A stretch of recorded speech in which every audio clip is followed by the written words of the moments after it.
draw. So this is your lungs, right? Not lungs, your respiratory tree. And it ends up in the alveolus. The alveolus is a representative of your lungs, okay?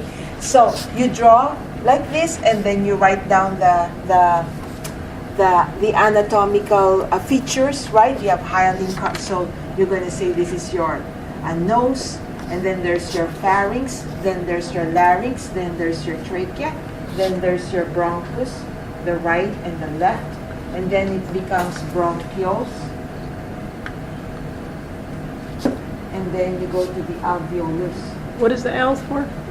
L for love, for larynx. Oh, larynx.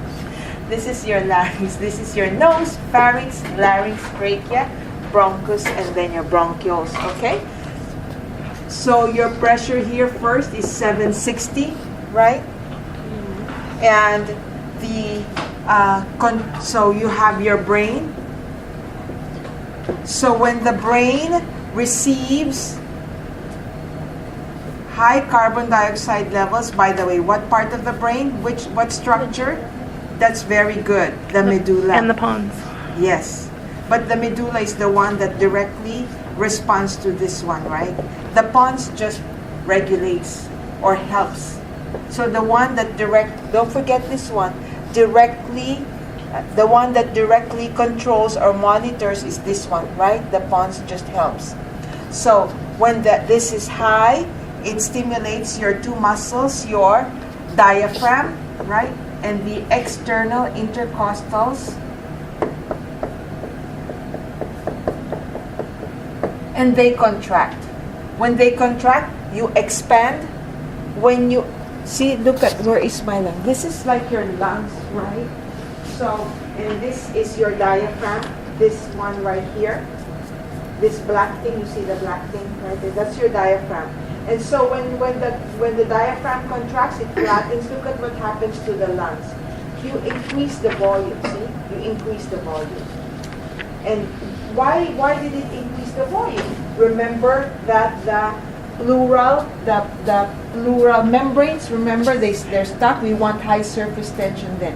So it increases the volume. So when you increase the volume, so the contraction of these two muscles will increase the volume,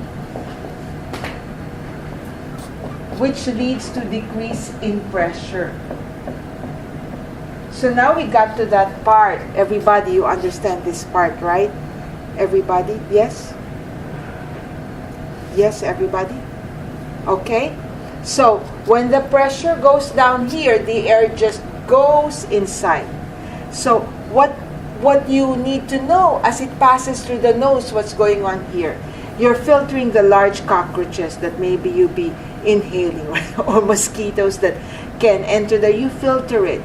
And then you also warm it. The air, the nose is your humidifying chamber. It humidifies and adjusts the temperature and the humidity of the air that you breathe in. Then it goes to the pharynx, which is your throat. Okay? From the pharynx, it lands in the larynx. Don't forget the epiglottis right here. The importance of the epiglottis, right? Which is a structure of your larynx. Don't forget. Okay? So the epiglottis makes sure that only air enters your respiratory tree and nothing else, right? If food happens to be traveling down here at the pharynx level, the act of swallowing, that's why it's very important to chew and swallow properly, will contract and fold the epiglottis backwards and downwards, okay? So now from here on, what are the features here that we need to remember? Pseudostratified ciliated columnar epithelium, you see? The cilia is brushing any kind of microscopic particles that can be possibly harmful right here to the lungs. So we want to trap them and brush them all the way up, out, okay? So in the meantime, the air keeps going, and here at the trachea, don't forget the carina, right? The carina, which is the most sensitive part of your lungs triggering the strongest cough reflex, okay? And then here, another important feature, the hyaline cartilage. This is all within the trachea? Within your whole respiratory tree, except right here, right? The terminal bronchioles, no more hyaline cartilage, right? So the hyaline cartilage, make sure that this is open, because that's the only way that air can be sucked in, if there's an open. Because, by the way, don't forget, where is the decreased pressure? The decreased pressure is not here, right? The pressure went down here. This is where the pressure decreased, right? When you expand, it's the lungs. The pressure in the lungs went down, but not here. So it's like the air is being sucked all the way here. But how can you suck it all the way here? Don't forget, this is what is being expanded when your diaphragm and intercostal muscles contract. It's your lungs that's being expanded. So the contraction of your diaphragm and intercostal muscle cannot open up your larynx, your trachea. They have to be remaining always open. Does it make sense, everybody? What keeps them open is the hyaline cartilage. Don't forget that, okay? When your intercostal and your diaphragm muscles contract, what they are keeping open or what they are opening up is only the lungs. You cannot open this up with muscle contraction or expansion, nothing.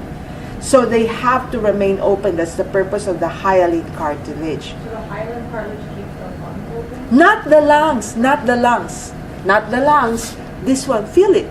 Hyaline cartilage. It goes down? Yes, It all the keeps way here. The lungs is the one, okay? Look at, when you inhale, which one is expanding? This one, right? Your chest. What's there? Your lungs. So when my intercostal muscles and my diaphragm contracts, what it opens up is only my lungs.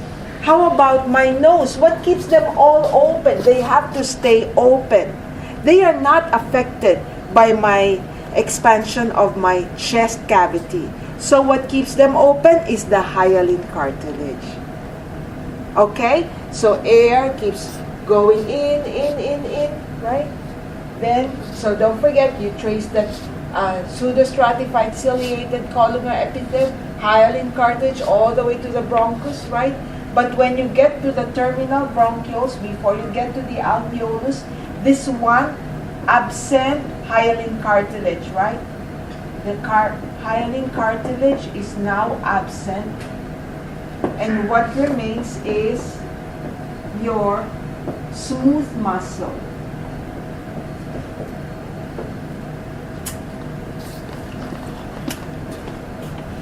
Smooth muscle.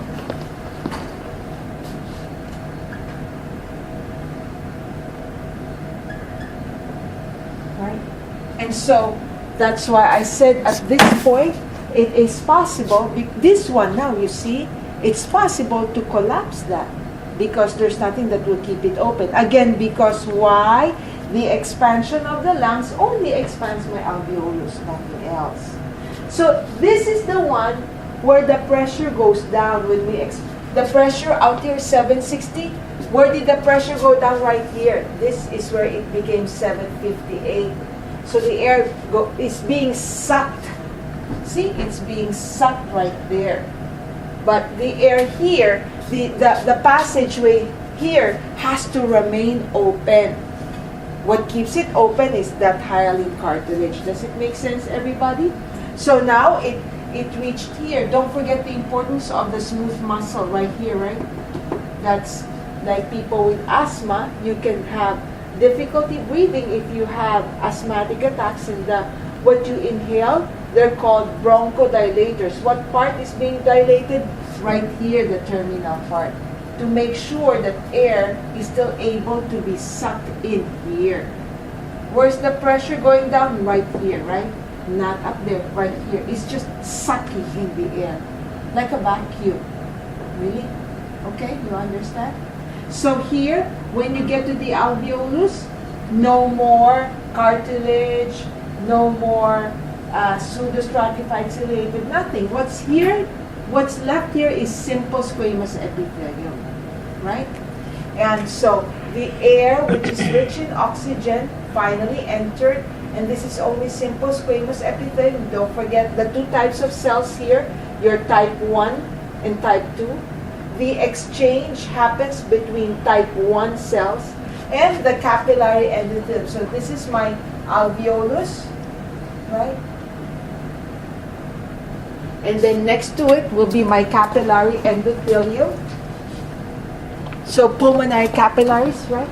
So this green one will be the pulmonary capillaries, which is also, remember, capillaries are also simple squamous epithelium, right? So the blood that was flowing here,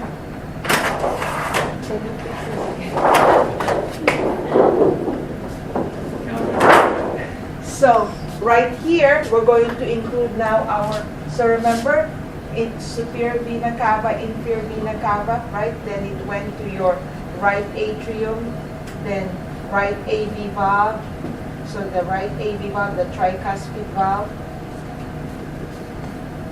right ventricle, to the pulmonary arteries, to the pulmonary capillary. So this is the pulmonary capillary. So this pulmonary capillary is getting oxygen poor blood, right? And high carbon dioxide, see? So this is high carbon dioxide, and there's your oxygen. So they switch. The oxygen will now move from here to here. They just follow diffusion gradients, except we're going to say pressure difference, right? Because these are gases, right? So they switch, and so then the recoil, look at this one. Now the oxygen entered here, right? And this pulmonary capillaries will return to the heart. This is now pulmonary vein. See, the oxygen is going to the pulmonary vein, then go to the left side of the heart, left atrium, left AV valve, which is your mitral valve, then your left ventricle, then your semilunar valve, then your aorta. I know that it's not nice, it's not semilunar valve, but I'm sure you can figure this out, right? So there's the oxygen going now to the body. Now this carbon dioxide, how are you going to blow that off? So let's look at when it expanded, the recoil, right? The elastic arteries here, remember, elastic fibers that surrounds my alveolus, you stretch it, they recoil, right? You squeeze all of the air that you just breathe in. So the pressure here then goes up, right? Goes up to 762. So that's how you blow it out. And no problem because this is always open. So you blow out the carbon dioxide. Then another round when the brain again will receive high carbon dioxide, you need to blow it out. So we have to do this another round. So I think this is the best way to study your respiratory system. Very easy, and don't forget those important features that I told you. By the time when you get here, by the way, because of the fact that this is always open, there's that third population of cells called your alveolar dust cells, the macrophages, right? Which try to protect you. Because look at, if we inhale microscopic particles or bacteria, it's very easy for them to jump from here to your blood. So the macrophages are like your border patrol, right? So they prevent bacteria from trying to cross over and possibly cause infection in the blood. And they provide what type of protection? First line, second line, or third line of defense? What do you think? What do you think? They're macrophages. First? Second yes, line. Very good. Second line of defense. Very good. Okay? So, study it this way. I'm thinking that will help you. You draw, even though it doesn't look nice. At least you feel confident. You just talk to yourself. Don't let anyone see you talking to yourself. Right? Okay? So, finish up your worksheets. Your cardiorespiratory worksheet. Master